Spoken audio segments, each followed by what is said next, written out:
मोअज़्ज़िज़ हाज़िरीन इकराम, आपका मैं बेहद शुक्रगुजार हूँ कि आपने अपना कीमती वक्त निकाल कर आज यहाँ पर एक नुक्कड़ सभा में आप तमाम लोग शामिल हुए।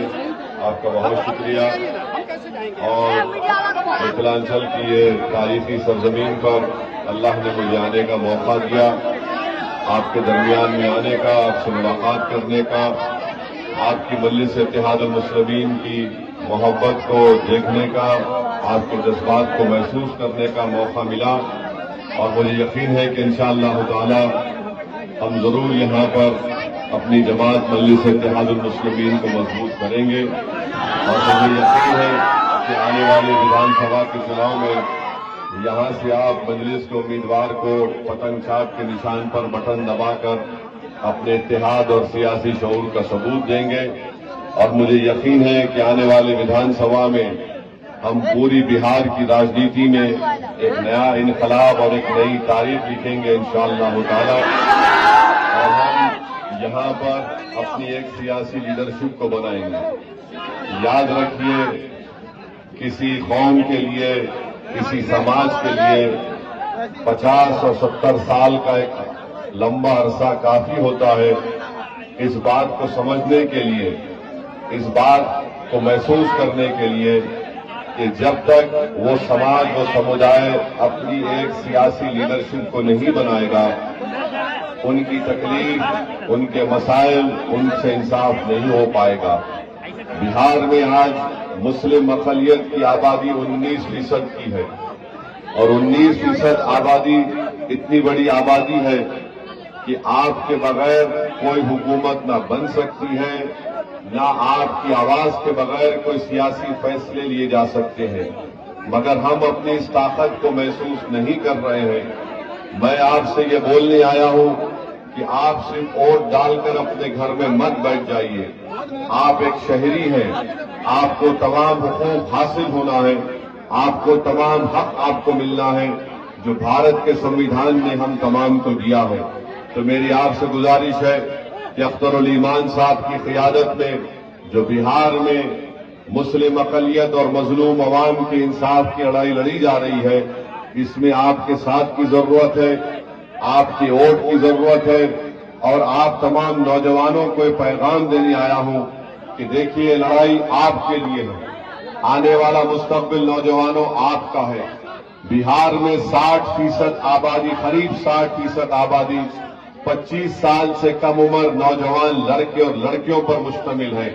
मैं बुजुर्गों से गुजारिश और अपील कर रहा हूं कि आप जब वोट डालने जाएंगे तो अपने नौजवानों के चेहरों को देखिए, इनकी हालात पर गौर करिए। आप इनको देखकर पतंग छाप के निशान पर वोट डालकर अपनी पार्टी को, अपने इत्तेहाद को कामयाब करिए। बरसों आपने मुख्तलिफ सियासी नेताओं को, सियासी पार्टियों को आपने वोट दिया, हमको क्या मिला सिवाय वोट डालकर आकर घर में सो जाना और उसके बाद हमारी तकालीफ में कोई कमी नहीं होती है। आप जानते हैं कि हमारे भारत देश में फिरका परस्ती उरूज पर है। मुस्लिम अक़लियत से नफरत इतनी बढ़ चुकी है कि आप ही के इस गांव के असगर अली साहब को ट्रेन में एक रेलवे प्रोटेक्शन फोर्स के सिपाही ने गोली मारकर उसको शहीद कर दिया था। याद है असगर अली आपको? आप बताइए, ट्रेन में उसको मार दिया गया, क्या गलती थी उसकी? कोई गलती नहीं थी, सिर्फ गलती यही थी कि वो मुस्लिम अक़लियत से ताल्लुक रखता था। मजलिस ये चाहती है कि हमको इंसाफ मिले। हम नहीं चाहते कि आप उन नफरत फैलाने वाली ताकतों का साथ दें। आप इंसाफ के लिए वोट दें, अपने रोशन मुस्तक़बिल के लिए वोट दें, ताकि मजलिस की आवाज बिहार की विधानसभा में गूंजे, आपसे आपको इंसाफ मिले, हमारे नौजवान बच्चे और बच्चियों का मुस्तक़बिल अच्छा हो सके। याद रखिए, मजलिस नहीं चाहती कि बिहार में दोबारा बीजेपी और नीतीश कुमार की हुकूमत बने। इसीलिए अख्तरुल ईमान ने लालू प्रसाद यादव को, तेजस्वी यादव को खत लिखकर कहा कि हमको इत्तेहाद हमसे कर लीजिए। हमने दोस्ती का हाथ उनकी तरफ बढ़ाया। अख्तरुल ईमान ने तेजस्वी यादव को खत लिखकर कहा कि मजलिस को बिहार में सिर्फ 6 सीट दीजिए, اگر آپ مکھیہ منتری بنتے ہیں یا آپ کے انڈیا الائنس کو سत्ता ملتی ہے تو مجلس کے ودھائک کو منتری مت بنائیے. آپ صرف بی جے پی کی فرقہ پرستی کو روکیے. یہاں پر انصاف کریے 19% آبادی سے.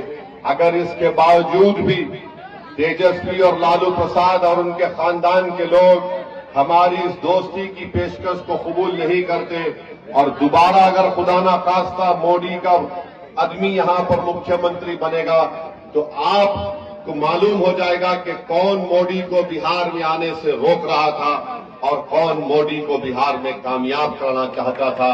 یہ بات میں آپ کے درمیان میں کھڑے ہو کر کہہ رہا ہوں.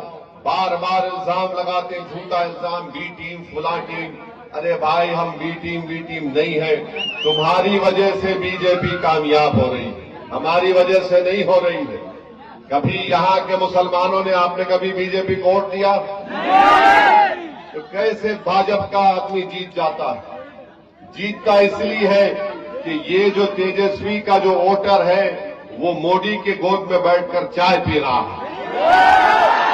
تو سن لیا, یہ اپنے ووٹر کو نہیں سمجھا سکتے اور آ کر اویسی پر انگلی اٹھا کر الزام لگاتے.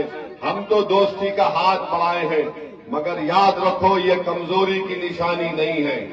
اگر یہ ہاتھ دوستی کی طرف بڑھ سکتا ہے, اگر تم نہیں سمجھو گے اور اگر تم اسی طرح غرور اور تکبر کے شکار رہو گے تو بہار کی جنتا کبھی تمہیں معاف نہیں کرے گی, کیونکہ تمہاری نادانیوں کی وجہ سے نقصان نہ صرف بہار کے بہاریوں کو ہو رہا ہے بلکہ دیش کے تمام غریب اور مظلوم عوام کو اس کا نقصان اٹھانا پڑ رہا ہے.